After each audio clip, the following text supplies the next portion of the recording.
हरि ओम नमो भगवते वासुदेवाय। श्री ओम नमो भगवते वासुदेवाय। 8वां अध्याय राजा सगर का चरित्र। श्री सुखदेव जी ने कहा, परीक्षित, रोहित का पुत्र था हरित।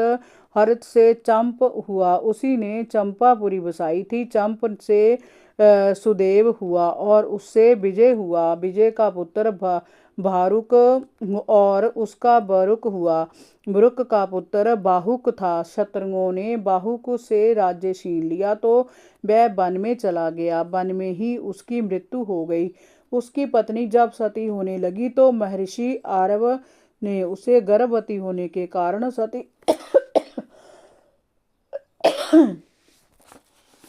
सती होने से रोक दिया, परंतु उसकी सतों ने ईर्ष्यावश उसे गर्भ विष दे दिया। महर्षि के आशीर्वाद से और देव की अनुकंपा से उसके गर्भ पर विष का कोई प्रभाव नहीं पड़ा, अपितु गर्भ के साथ ही उस बालक का जन्म होने के कारण उस बालक का नाम सगर पड़ा।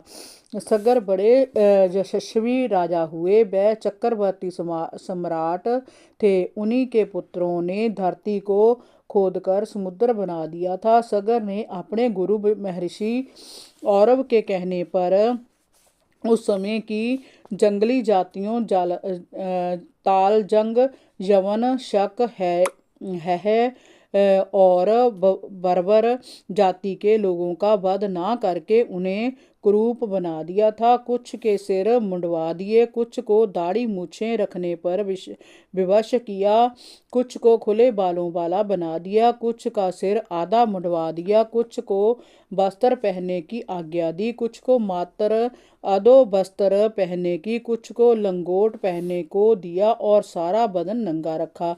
इसके बाद सगर ने मुनि औरव के कहने पर अश्वमेध जग किया और भगवान की आराधना की। उसके जग में जो घोड़ा छोड़ा गया उसे इंद्र ने चुरा लिया। उस समय महारानी सुमति के गर्भ से उत्पन्न सगर के 60,000 पुत्रों ने अश्व को खोजने के लिए सारी पृथ्वी खोज डाली, परंतु उन्हें अश्व कहीं नहीं मिला। फिर भी उन्होंने हिम्मत नहीं हारी। धरती को खोदते खोदते वह उत्तर दिशा की और कपिल मुनि के आश्रम पर जा पहुंचे। वहां उन्हें जग का अश्व दिखाई दे गया।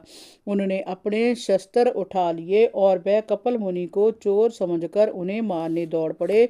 इंद्र ने उन 60,000 पुत्रों की पहले ही मति हार ली थी, क्योंकि वह बहुत अधिक उदंड हो चले थे। इसलिए इंद्र ने जानबूझकर उस अश्व को कपिल मुनि के आश्रम पर बांध दिया था, ताकि वह जहां आकर कपिल मुनि का अपमान करें और उनके क्रोध की अगन से भस्म हो जाएं।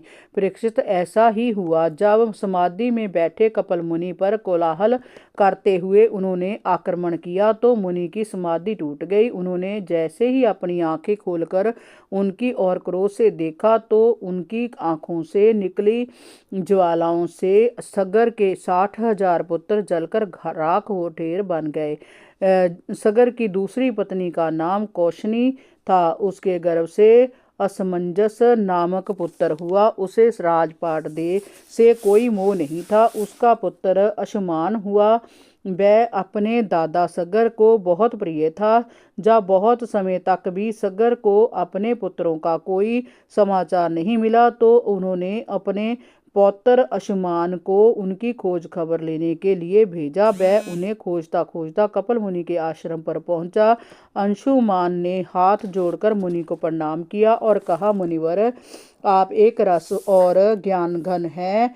आप माया के बंधनों को काट चुके हैं। आप सनातन आत्म स्वरूप हैं। मैं राजा सगर का पौत्र अंशुमान आपको नमन करता हूँ। आपके आश्रम में जय जो अश्व बंधा है, जय पितामह ने अश्वमेध का घोड़ा है। उसे खोजने मेरे 60,000 चाचा आए थे, परंतु उनका कुछ पता नहीं चल रहा है। कृपया आप मुझे बताएंगे कि क्या वह यहाँ आए थे। उसके विनम्र वचनों को सुनकर कपिल मुनि ने उसे आशीर्वाद देकर कहा, वत्स, जय घोड़ा तुम्हारे पितामह का जग पशु है, तुम इसे ले जाओ। परंतु तुम्हारे 60,000 चाचाओं ने मेरी समाधि भंग करके मेरा अपमान किया था, उसी के फलस्वरूप वे सभी जलकर भस्म हो गए हैं। इनका उद्धार अब तभी होगा जब स्वर्ग की गंगा के पवित्र जल से इनका स्पर्श होगा। इसके अतिरिक्त कोई अन्य उपाय नहीं है। अंशुमान ने बड़ी नम्रता से कपिल मुनि की परिक्रमा की और उन्हें प्रणाम करके अश्वमेध जग के घोड़े को ले आए। राजा सगर ने जग पशु की बलि देकर जग की शेष क्रियाएं पूरी की। तब राजा सगर ने अंशुमान को राज्य का भार सौंपकर वन का मार्ग पकड़ा और महर्षि औरव के बतलाए मार्ग से चलकर परम गति प्राप्त की।